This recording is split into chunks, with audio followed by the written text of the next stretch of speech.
wondered if there would be a courthouse where they were moving. He looked at the hills to the west. They looked golden, too. Then he glanced down. Yes, the carriage was waiting below, with trunks and bundles piled on top. The horses were tied to the hitching post. They pulled and strained at it, impatient to be off.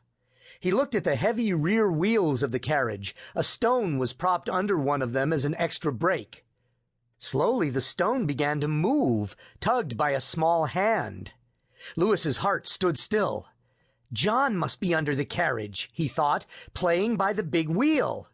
"John! John!" Lewis screamed as he saw his little brother so close to danger. Dashing out of the room, Lewis slid down the banister, ran out the door, and stooped under the back of the carriage.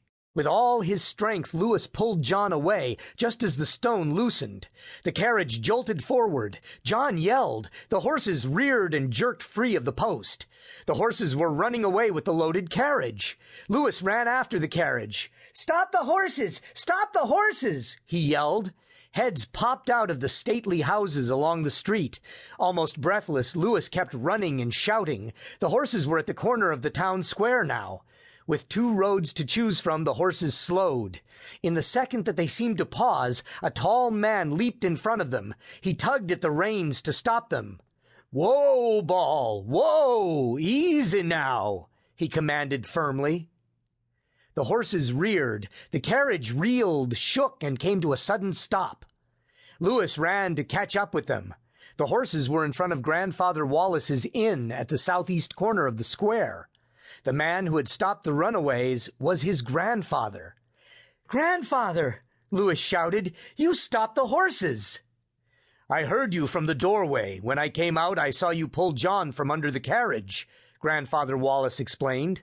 Grandmother Wallace appeared at the door. "What's all the commotion, Andrew?" "I heard Lewis shouting to his brother. The next thing I knew, the carriage was racing down the street, headed this way. I just ran out and stopped it." "Wasn't Grandfather brave?" exclaimed Lewis. "Lewis, you were the brave one," Grandfather Wallace replied. "I saw you rescue John." "Well, bravery just runs in the family," Grandmother Wallace exclaimed. "Our Lewis might be as famous as brave Uncle John some day," she said, smiling down at her grandson. Hearing those words, Lewis found his breath, and his chest swelled with pride. He dreamed of being a hero like his great-great-uncle, John Paul Jones, a real hero. Lewis's grandmother interrupted his thoughts. "Is my little hero hungry? Come in and have a bite of breakfast, Lewis. There'll be none at your house this morning.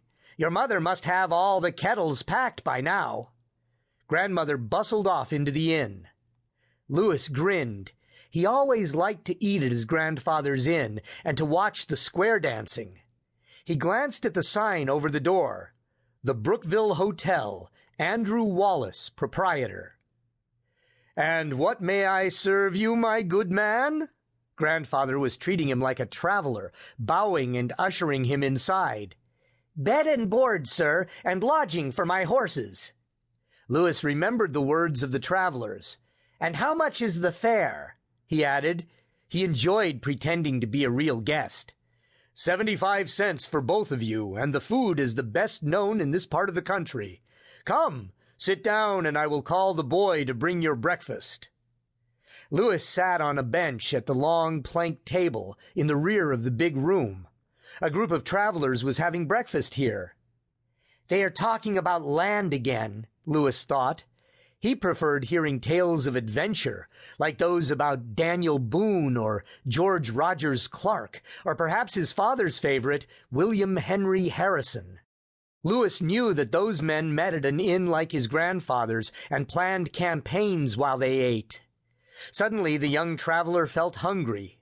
He looked up at the fat hams and bunches of herbs which hung from the rafters.